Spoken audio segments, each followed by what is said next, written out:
Bonjour, nous sommes le 1er décembre 2019 et nous sommes en train de continuer notre petite série de dialogues œcuméniques. C'est bien œcuménique puisque les témoins de Jéhovah sont considérés comme des chrétiens, même s'ils ne croient pas en la divinité du Christ, mais ils ont tout de même le texte de l'Évangile.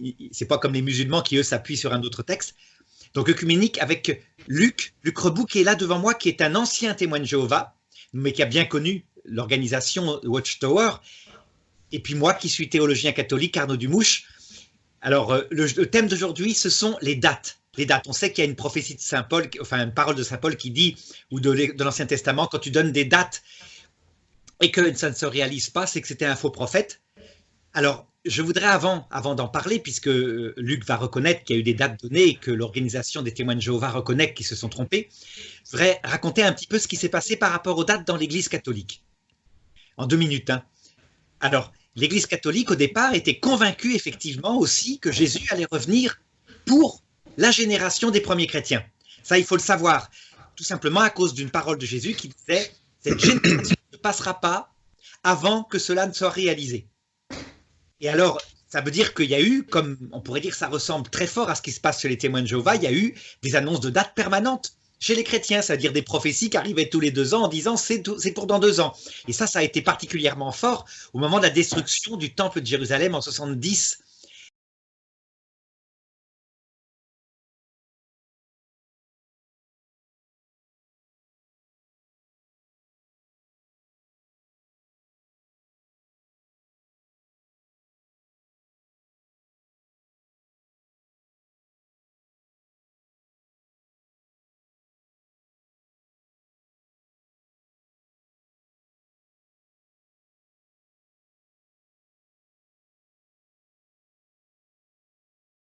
« 70 après Jésus-Christ. Alors, à un moment donné, l'Église s'est rendue compte, avec le temps, que ça ne marchait pas comme ça.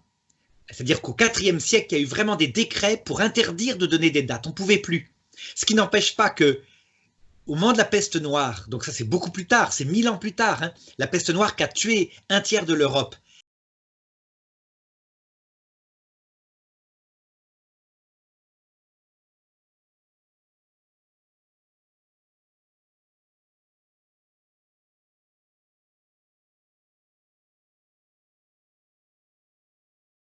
eh bien, il y a eu un grand simple, et Saint Vincent Ferrier, qui s'est remis à donner des dates malgré les interdictions de l'Église, parce que ça avait continué. On peut dire que le fait de donner des dates, c'est un travers de nous, les hommes. On a besoin que ça se réalise dans la politique. Je vais expliquer après comment ça s'est réalisé vraiment.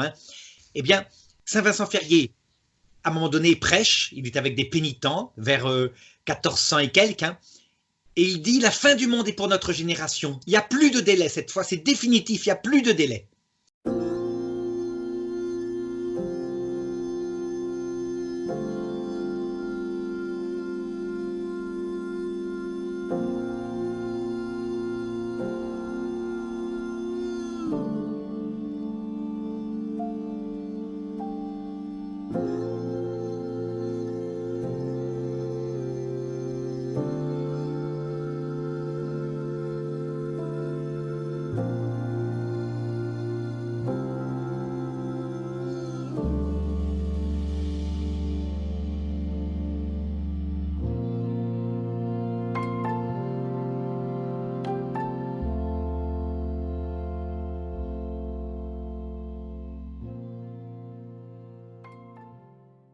Alors, il y a un légat du pape qui est là, un légat du pape d'Avignon, puisqu'il y a 2 papes à l'époque, en plus c'est la catastrophe, il y a le grand schisme d'Occident, et qui lui dit « Père, vous savez bien, il y a un décret, vous n'avez pas le droit de donner des dates. »« Ah, je n'ai pas le droit. »« Ah bon? Eh bien, allons au cimetière et nous allons demander à quelqu'un qui vient du ciel ce qu'il en pense. » Et là, il demande à quelqu'un de choisir une tombe au hasard, une personne qui était morte depuis 1 an, il fait ouvrir le cercueil, et la personne ressuscite, il dit « Oui, Père, je confirme la fin du monde est pour notre génération », si bien que Saint Vincent Ferrier a été canonisé comme l'ange de l'Apocalypse qui dit plus de délai.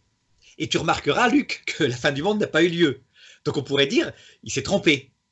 Alors il va falloir encore des siècles pour finir par comprendre qu'en fait, ça c'est arrivé au XXe siècle avec Marthe Robin, avec Sainte Faustina, etc., qu'en fait, quand Jésus parle de son retour dans la gloire, en fait, ça a plusieurs sens. Ça veut dire que ça signifie d'abord que ça se réalise à la mort de chacun, mais c'est explicitement dans l'Écriture, c'est ça qui est terrible, c'est que c'est explicitement dans l'Écriture quand Jésus dit « Le retour du Fils de l'homme sera comme l'éclair de l'Orient à l'Occident ». Ce jour-là, 2 hommes seront dans un champ, l'un sera pris, l'autre laissé. Ça veut dire l'un meurt et l'autre part. Puis, ça se réalise aussi à la fin de chaque génération, puisque, je ne sais pas, tu es d'accord, hein, la génération de la Seconde Guerre mondiale, là, elle est vraiment en train de passer. Dire que les plus jeunes parmi les soldats, ils ont 90 ans. Et donc, dans 15 ans, il n'y a plus personne. Tout le monde a vu le retour du Christ à l'heure de la mort individuelle. Et puis, évidemment, il y a le sens qui nous intéresse, c'est la fin des fins. Et là, ça continue. C'est-à-dire qu'il y a dans l'Église et chez les chrétiens des annonces de date. J'en ai tous les 2 ans à peu près. J'ai obligé de faire des vidéos pour dire... je te rappelle, la dernière, c'était quand il y avait une espèce d'alignement d'étoiles, là. Je sais pas quoi, c'était une planète Vénus qui était sortie d'un alignement, oui, avec, etc. Tu as entendu.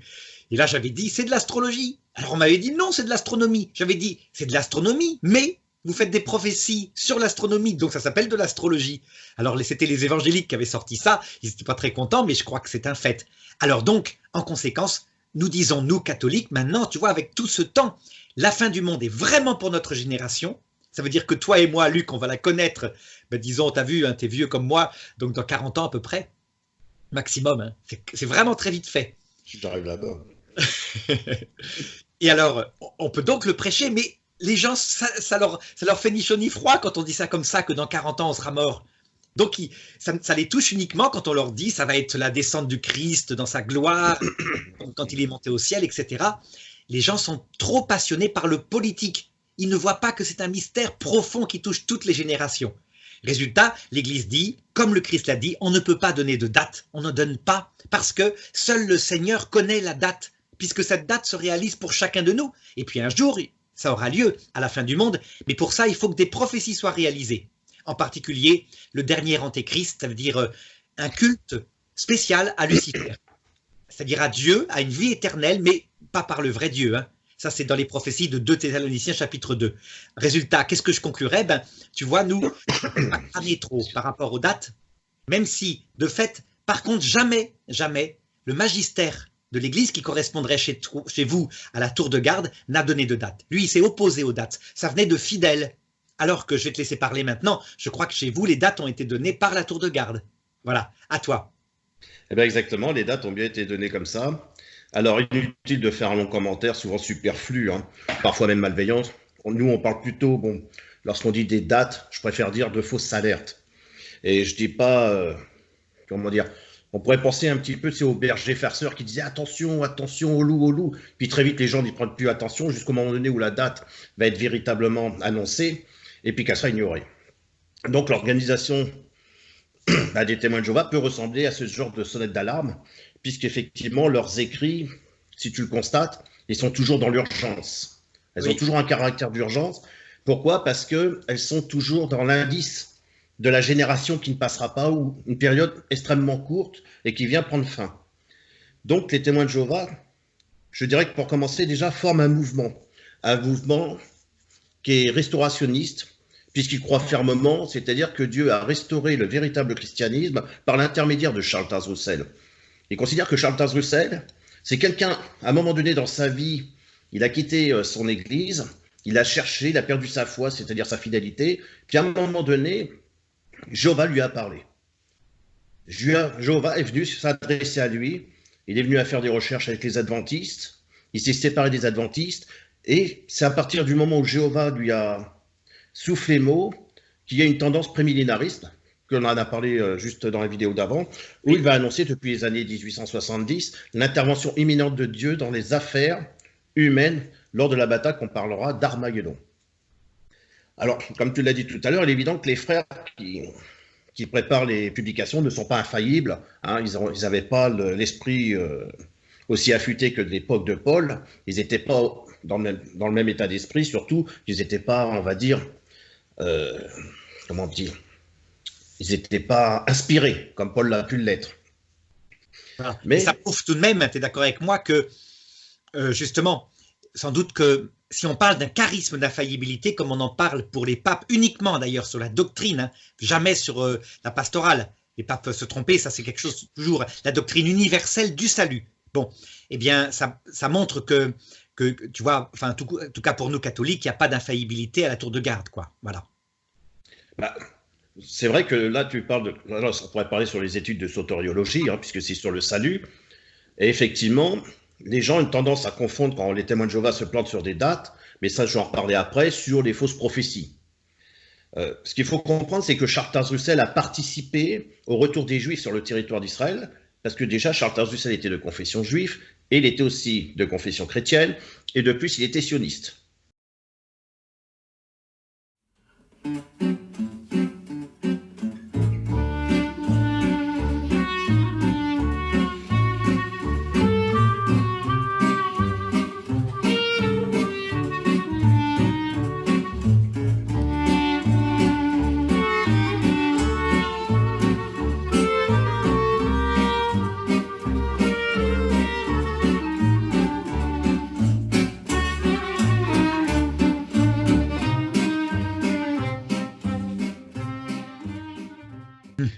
Soit souvent, on ne le dit pas. Donc, il a vraiment eu l'idée de cette intervention, puisqu'il devait avoir, Dieu devait venir très très rapidement. Donc, il s'est dit, ben, moi, je vais accélérer les choses. Et à l'époque, il discutait avec les Juifs pour un retour sur les terres d'Israël. Alors, c'est vrai que l'organisation en elle-même, elle se dit, bon, Joseph Rutherford aussi, il est rentré dans la brèche des dates, hein, comme l'avait présumé Charles Taze-Russell. Mais ce qu'on peut dire, c'est qu'à un moment donné, c'est pas trop sur le fait qu'il y a une erreur. Comment dire ça? Alors attends, parce que là, c'est vrai que. C'est-à-dire qu'on dit, ouais, ils ont fait des fausses prophéties, ce sont des faux prophètes, ils annoncent des fausses dates. Il y a eu plein de dates annoncées, hein, je crois Exact. 1898, Ouais, 1914, ça continue après. Voilà. exactement. Et je pourrais te parler de chacune de ces dates à positionnement. C'est-à-dire que moi, je ne suis pas dans la date en elle-même, mais moi, ce qui m'a intéressé parmi les dates annoncées par l'organisation, c'est plutôt l'esprit qu'il y a dans l'idée de cette date. C'est pourquoi cette date, qu'est-ce qu'ils ont mis dans cette date, quel est leur état d'esprit. Parce qu'en fait, eux, ils ne disent pas Jéhovah a dit que cette date, c'est la fin de quelque chose. Eux, ils le font parce c'est des êtres humains, ils regardent la chronologie de la Bible, ils regardent justement les événements par rapport à l'Ancien, si tu veux, par rapport à l'Ancien et le Nouveau Testament. Ils se disent, bon, on va prendre le livre Révélation, que ce que dit Daniel dans l'Ancien Testament, comment on le comprend à partir du livre Révélation, le livre Oui, de Jean. des calculs aussi, beaucoup de calculs à partir de. Parce que comme Daniel donne des semaines et que ça s'est vraiment réalisé, il avait annoncé Exactement. la venue du Christ, la première.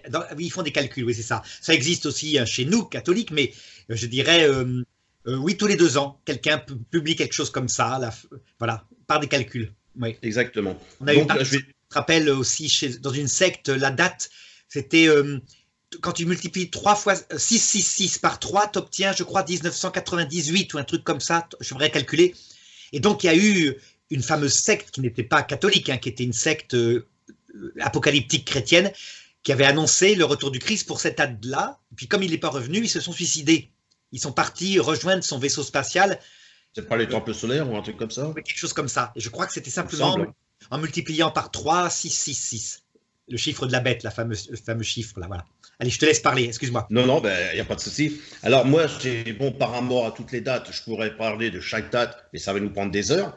Je vais plutôt parler de la date qu'ils ont conservée, c'est 1914, parce que celle-là, elle est très intéressante néanmoins. Alors en fait, pour eux, dans le livre Le Salut qui avait été écrit, 1914 était la fin du monde. C'est-à-dire que c'était la fin d'un système qui allait être remplacé par le système de Dieu. Un système terrestre, c'est-à-dire la venue sur Terre, hein, tu es bien d'accord, c'était millénaire. Étant donné que c'est de la restauration, oui. Pour eux, il n'y avait pas une destruction comme. Alors, c'est vrai qu'ils font des images, des illustrations. Oh, c'est terrible, on voit tout se casser, machin. Bon, c'est une illustration. Mais eux sont dans l'idée, comme on avait parlé pour les membres ONE, une fois qu'après Jéhovah va intervenir, à ce moment-là, effectivement, ça va être la restauration. C'est-à-dire qu'on arrive dans cette partie, hein, qu'on avait parlé du millénium. Voilà. Alors là, je rappelle quand même en 1 minute, enfin même pas 15 secondes pour les catholiques, hein, ou les chrétiens, que l'Église catholique, vraiment, elle condamne définitivement toute idée millénariste. Dans le catéchisme 676,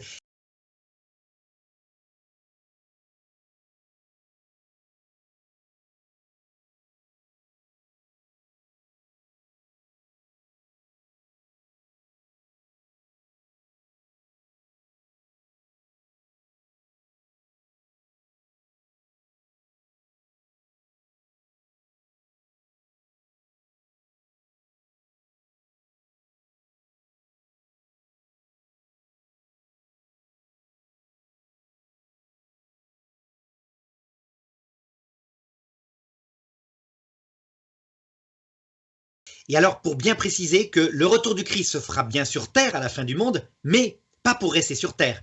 Il emmène les gens dans l'autre monde, comme le monde Saint Paul. Nous qui serons sur terre, dit Saint Paul, c'est-à-dire la dernière génération, nous ne mourrons pas, mais nous serons emportés. Et ceux qui étaient morts viendront nous rejoindre, et alors, etc., il y aura la résurrection, mais dans l'autre monde. Donc absolument aucune restauration sur terre, qui est trop petite d'ailleurs, hein. C'est l'autre monde qui nous attend. Voilà pourquoi nous ne sommes pas millénaristes, l'Église le dit bien. La restauration finale, c'est la vie éternelle. À toi. Oui, parce que vous êtes sur l'enlèvement de l'Église. Non, pas l'enlèvement de l'Église, l'enlèvement de l'humanité, tout entière, sauf évidemment les damnés qui refuseront. Mais c'est une époque où régnera l'Antichrist, ça veut dire que l'Église sera toute petite, toute faible. Il y aura une espèce de gouvernement mondial autour d'une idéologie qu'on appelle le mystère de l'iniquité. Ça veut dire il y a une vie éternelle et elle est réservée aux gens debout, aux gens dignes, aux gens forts, aux gens intelligents. Et les gens seront enthousiastes au début, puisque ça ressemble à l'évangile. Et en fait, c'est le message de Lucifer. Voilà. Alors évidemment, Dieu laissera cette espèce d'enfer sur terre, parce que ce Dieu-là, on ne peut pas l'aimer. Hein. Il laissera vivre un certain temps.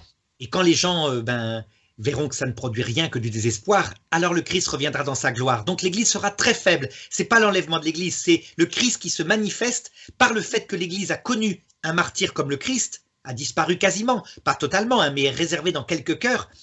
Eh bien, à ce moment-là, il balayera cet antéchrist par le souffle de sa venue, dit saint Paul. Voilà, à toi. Alors, moi, donc 1914, imagine, tu as des témoins de Jéhovah. À l'époque, ils étaient étudiants de la Bible. Là, on leur annonce 1914, la fin du monde. 1914, guerre mondiale. Ouais. Je sais pas, t'imagines, ton organisation, elle te dit 1914, c'est la fin du monde. 1914, c'est le début de la guerre mondiale. Je veux dire, ça doit être quand même sacrément impressionnant. Et oui. Surtout qu'ils ont quand même... Après, on peut se moquer parce que la date est passée. Mais sur le coup, tu te dis, attends, c'est impressionnant. Ils annoncent 1914, ça, c'est une guerre mondiale. Tout à fait. Et du coup, c'est vrai qu'ils se sont rendus compte, après que la guerre soit terminée, qu'est-ce qu'ils avaient dans l'esprit, non pas sur la date elle-même. Alors, c'est vrai que dans le salut, ils parlent bien de fin du monde. Hein. Ça, ils en parlent bien. Oui. Et après, ils vont corriger. Ce qui n'a pas pu d'ailleurs à ceux qui étaient témoins de Jéhovah. C'est pas le fait qu'ils se soient trompés, c'est le fait qu'au lieu de dire directement qu'ils se soient trompés, ils ont dit oui, mais non, parce que les essayés, bon, ça voilà. C'est à l'époque. Et quand ça se passe comme ça, en général, beaucoup quittent. C'est ce qui s'est passé. Mais ceux qui restent sont encore plus croyants. Alors moi, je vais passer un texte, hein, c'est Éphésiens 6,12 que j'ai noté, qui dit « Parce que nous avons un combat non pas contre le sang et la chair, mais contre les gouvernements, contre les autorités, contre les maîtres mondiaux de ces ténèbres, contre les forces spirituelles méchantes dans les lieux célestes. » Ce qui s'est passé en 1914, puisque les témoins de Jéhovah disent que Jésus est invisiblement présent en 1914, comment ils peuvent savoir qu'il est visiblement en 1914 et pas une autre date?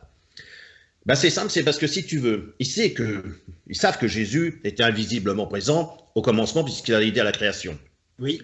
Ils savent que quand Jésus va dire, et on va envoyer ses disciples prêcher, de toute manière, il va leur dire, tout pouvoir m'a été donné dans le ciel et aussi sur la terre. Donc il ne dit pas tout pouvoir va m'être donné plus tard. Il dit qu'il a déjà reçu ce pouvoir dans le ciel et la terre.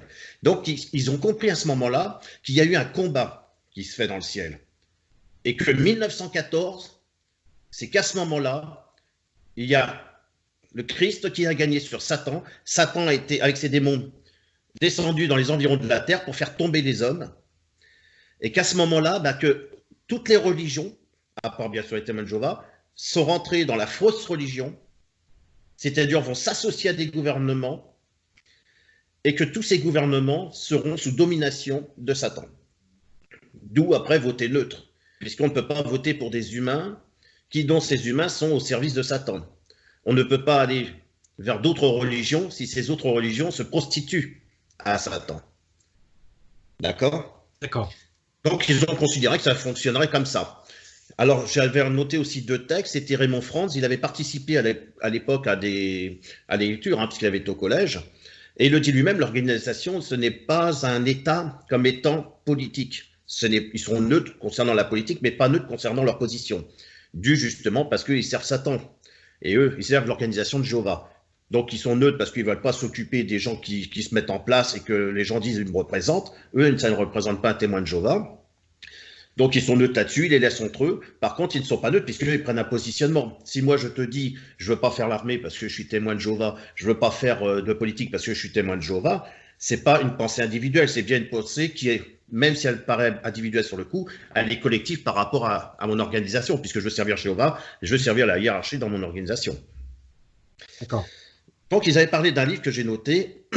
Alors, c'est dans son livre, ça s'appelle Les derniers jours sont de retour, pour donner leur pensée. Hein. C'est le professeur Richard Keel qui a écrit que des changements soudains et le chaos social créent une atmosphère propice aux prédictions de fin du monde. C'est particulièrement le cas lorsque ces changements et ce chaos semblent inexplicables. Alors moi, je me suis intéressé à savoir qui est Charles Taze Russell. Parce que c'était l'important, c'est lui qui a ouvert ce chemin, c'est Jéhovah qui l'a choisi lui. Donc c'est un peu, je veux dire, quand les gens vont étudier Jésus parce que Dieu a choisi Jésus. Donc tu veux connaître plus Jésus pour savoir. Bon, bah, c'est pareil. Vous allez chercher à connaître un petit peu plus Saint Augustin, Saint Thomas d'Aquin. Vous allez essayer de voir vers les personnes qui ont vraiment de la connaissance, qui sont érudits dans ce domaine. Eh bien, Charles Taze Russell, comme je te l'ai dit, était de confession juive, il était aussi sioniste et de confession chrétienne. Et du coup, ce que lui, il a voulu, c'est pousser vers un sionisme chrétien. Puisque j'ai parlé dans la vidéo, juste avant, celle qu'on a fait sur le millénium, de la pyramide et des pères qui vont venir se rattacher. Et c'est vers le mont Sion, parce qu'il dit qu'on ira vers le mont Sion. Le mont Sion, c'est un... D'accord ? Voilà, le royaume du Christ, le Christ régnera physiquement depuis le mont Sion. Voilà. Exactement. Donc à ce moment-là, Charles Taze Russell, qui lui-même était sioniste, a amené un sionisme chrétien. Il savait très bien que les Juifs en eux-mêmes, ceux qui pratiquent le judaïsme, ne pouvaient pas retourner en Terre Sainte, simplement parce que pour eux, le Messie n'est pas encore venu. Mais pour lui, le Messie était déjà venu, parce que c'était Jésus. Donc c'est le sionisme chrétien qui a poussé et qui continue de pousser tous les Juifs vers la terre d'Israël, pour le retour de Jésus. Oui, je comprends, tout à fait. Et les évangéliques ont la même chose. Alors, je te dis en deux secondes, la foi catholique n'est pas sioniste, mais elle constate qu'il y a des prophéties où Jésus annonce explicitement la dispersion du peuple d'Israël et son retour dans cette terre à un moment donné. Et il y a d'autres prophéties qui annoncent même, plutôt dans le livre des Maccabées, deuxième livre des Maccabées, la redécouverte de l'Arche d'Alliance, la reconstruction du temple. Ce qui veut dire que pour les catholiques, le peuple juif reste dans sa prophétie charnelle, c'est-à-dire son histoire politique, un peuple donné par Dieu qui annoncera la fin du monde, effectivement, le retour du Christ. Eh bien, tu vois que 1914, c'est quand même une date importante. Donc même si on dit qu'il n'y a pas eu la fin du monde, on peut dire que c'est de la fausse. Moi, je laisse les gens, même les ex-témoins de Jéhovah, quand ils disent c'est une fausse prophétie et tout, moi je les laisse dire, ça ne m'intéresse pas, parce que c'est pas ma manière de penser. Moi, c'est plutôt de savoir ce qu'ils ont dans la tête, ce qu'ils pensent et comment la théologie s'est formée. Oui.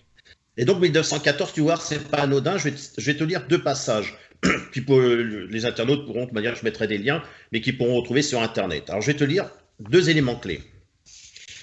Le premier, c'est en 1896. Alors je le lis. Officiellement, à la suite des réflexions que lui inspire l'affaire Dreyfus, un journaliste viennois juif, Theodor Herzl, publie l'État des Juifs, dans lequel il promeut Theodor Herzl, oui, Herzl. Nous on prononce Herzl, comme ça. on dit. Ah, excuse-moi. Herzl. Non, si, t'as bien fait de me le. Donc publie l'État des Juifs, dans lequel il promeut la création d'un État pour les Juifs et en détail les institutions, le fonctionnement. Il crée aussi l'organisation sioniste, dont les premiers congrès se réunissent à Bâle en 1897 et qui va continuer son œuvre après sa mort en 1904. C'est l'organisation sioniste qui entérine le choix de la Palestine pour les États juifs. Shalom loy boy na boy, im Hashem lo yishmari, shov shokat shoymer. Im Hashem lo yirne bayis. Shalom loy boy na boy, im Hashem lo yishmari, shov shokat shoymer. Im Hashem lo yirne bayis. Shalom loy boy na boy, im Hashem lo yishmari, shov shokat shoymer. Ine lo yonum velo yishon, lo yonum velo yishon, shoy me Yisroel. Ine lo yonum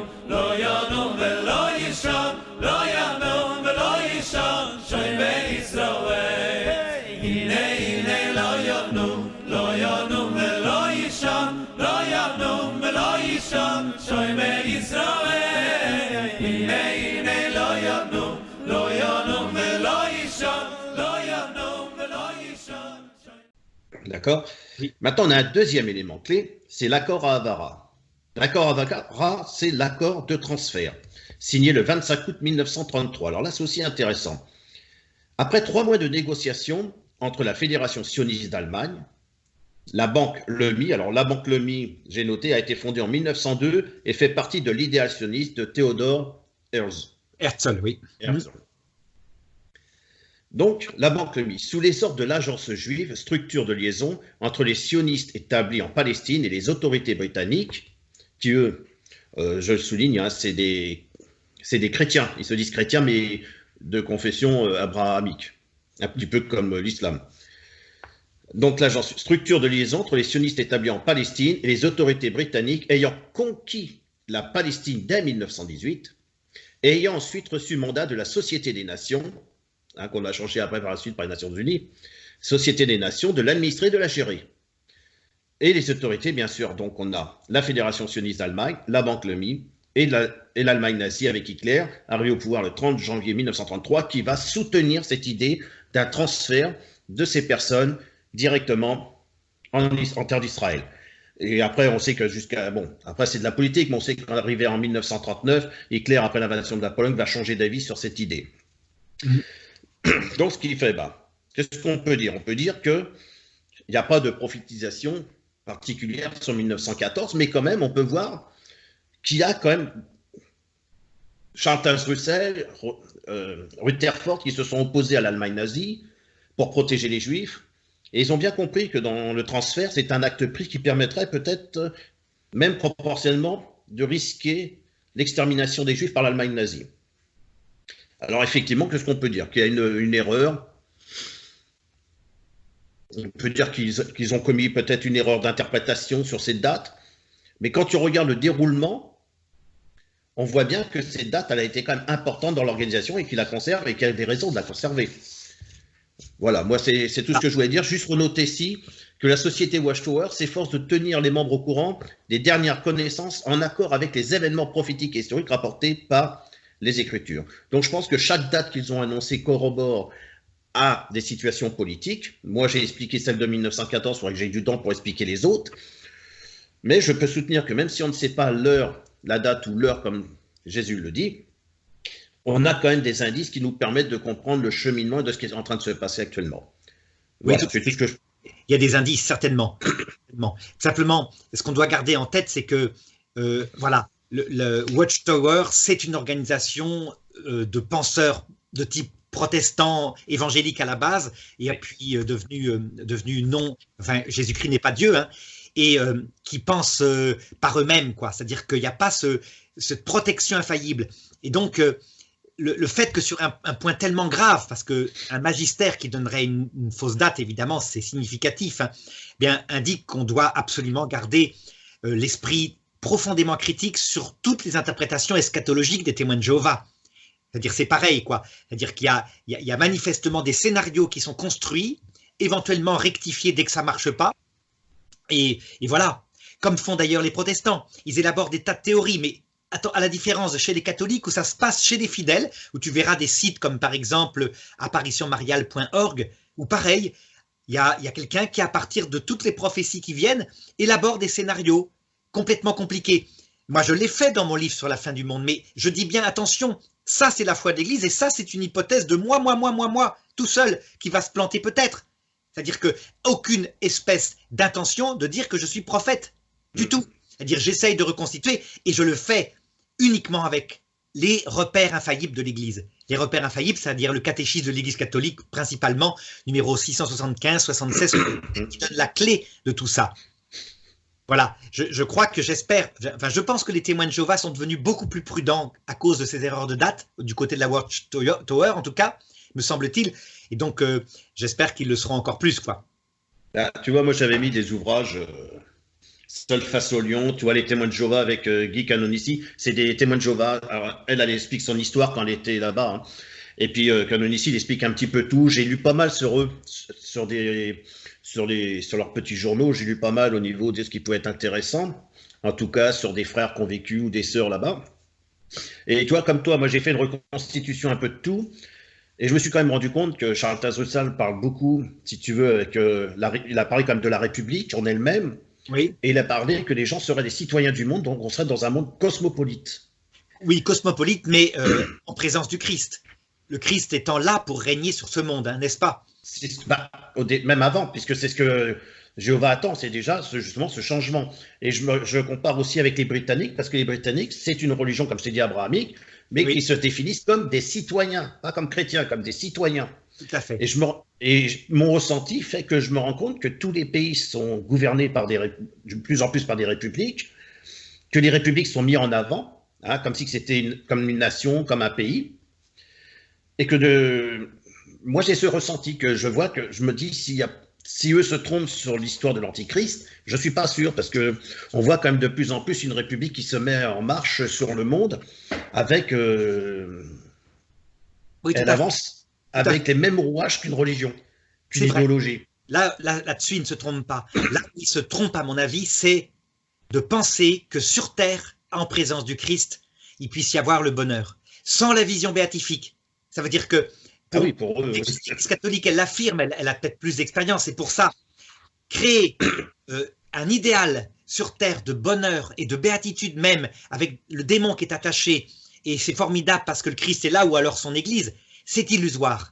Tant qu'on est sur Terre, il y a ces pulsions en nous, il y a ces conséquences que nous on appelle les conséquences du péché originel, qui fait que ça n'arrivera cette chose-là que dans l'autre monde, une fois délivré de cela, et dans la vision béatifique qui nous stabilisera dans l'humilité et l'amour. Là, d'accord. Mais tu vois, la vision béatifique, c'est quelque chose d'unique, c'est voir l'essence même de Dieu. Donc, la Trinité, face à face, c'est pas seulement voir l'humanité du sainte du Christ, hein. C'est carrément sa divinité à lui. Sinon, le cœur n'est pas comblé et le cœur finit par se révolter, par être mal, par avoir des angoisses. Donc là, voilà pour moi l'erreur principale de tous les millénarismes et des témoins de Jéhovah en particulier. Et pourtant, moi, je trouve que le millénarisme, en tout cas le millénium, c'est quand même un point, une clé centrale pour comprendre le monde actuel. C'est-à-dire tout ce qui est en train de se passer, tout ce qui est en train de se faire, la décomposition qu'ils en ont fait avec le dispensationalisme. Je pense que justement, moi je ferai des vidéos là-dessus, hein, comme une forme de puzzle. Certainement que le millénium, c'est l'esprit, si tu veux, c'est l'esprit qui s'en dégage. Il se fera par le démon, par l'antichrist, quoi. C'est-à-dire que lui, il créera un espèce de paradis. Oui. Exact. Là, je suis, voilà. Moi, c'est ce que je pense que c'est ça. C'est que dans le millénium, en fait, tel que Charles Taze Russell le voit, puisque moi, je sais qu'il était franc-maçon, il appartenait au York, et je me rends compte de plus en plus quand je lis des histoires. Je ferai d'ailleurs une histoire sur Tempête au Mexique, où tu vois des protestants, des catholiques qui veulent s'investir en Mexique pour convertir des protestants. J'en dis pas plus, puisque je vais parler de cette histoire-là. Mais tu verras que derrière se cache beaucoup d'idéologie de la maçonnerie. Entre les York, entre la franc-maçonnerie écossaise, tout ça. En fait, il y a une république laïque. La république laïque, d'ailleurs, tu as même le plus grand d'Orient de France à l'époque qui avait dit « Nous, on s'occupe que de la partie laïque ». Absolument. Et donc, c'est créer un paradis sur Terre, mais sans Dieu. Exactement. Sans Dieu. Exact. Disons avec le transhumanisme, certainement, transformer les gens. Voilà. Et ça, d'accord. Alors là-dessus, je te rejoins complètement. D'ailleurs, ça rejoint le catéchisme de l'Église catholique qui dit au numéro 676 « Toute tentative de créer le paradis sur Terre est l'antéchrist ». Elle dit ça maintenant. On sait qu'il n'y a que Dieu qui peut créer. Satan, lui, ne peut pas créer, mais par contre, il peut utiliser les éléments que Dieu a mis en place pour laisser croire que lui, il fait les choses. Absolument. C'est donc un faux paradis. Ben merci. Luc, est-ce que tu as quelque chose à ajouter, peut-être? Non, moi, j'ai tout dit concernant 1914. Je pourrais parler des autres dates, mais toi, il faudrait que je fasse peut-être des vidéos, mais c'est très très long parce qu'il faut que j'ai fait beaucoup de recherches là-dessus. À chaque fois, ils ont essayé de trouver une explication comme ils pouvaient pour les autres dates aussi, mais c'est vrai que tu as pris moi, j'en ai des explications, même sur 1975, avec le comptage qu'ils ont fait à partir de Adam et tout. Mais moi, en fait, si tu veux, dans mon ressenti et dans ce que je sais de construire, c'est pas le fait de dire, je pourrais dire, tiens, la date est fausse, et puis je vais vous expliquer pourquoi. Eux-mêmes le reconnaissent, donc c'est plus la peine de dire. Est-ce que simplement, avant de conclure, tu pourrais me donner 5 ou 6 dates qu'ils ont données? Il y a eu donc 1800. Il y avait 75, 1975, il y avait 1914. J'ai plus les autres dates. D'accord, il y en a eu une dizaine, tout à fait. Maintenant, il y en avait beaucoup. Il n'y en a plus maintenant. Moi, je me suis concentré sur celle-là, et pas sur celle-là, je me suis concentré pour l'instant, je travaille sur celle de 1975. D'accord. Parce que je sais qu'il y a les autres dates avant lui, c'était avec Charles. Donc j'essaie moi de reprendre un petit peu le puzzle que Charles a fait. Et j'essaie de comprendre aussi au terme de moyens de ce que je connais sur la franc-maçonnerie écossaise, quoi. Et puis des York, surtout des York. Ça va. Parce que c'est eux que je recherche et de mieux comprendre. Donc j'ai des ouvrages, mais le temps que je lise, le temps que je compare, parce que je veux pas non plus dire des choses, ça sera mon ressenti. Une autre fois. Ouais. Et je te remercie beaucoup. Je crois que c'était très intéressant. Là, on est les droits au but. Et donc la prochaine fois, tu as déjà l'idée du sujet que nous ferons? Bah après, c'est toi. Si tu veux qu'on parle des fausses religions, si tu veux on en décidera après. Si tu en laisses, d'accord. On n'en parle pas aux internautes. Ils ont la joie de le découvrir la prochaine fois. Mais merci beaucoup et à bientôt alors.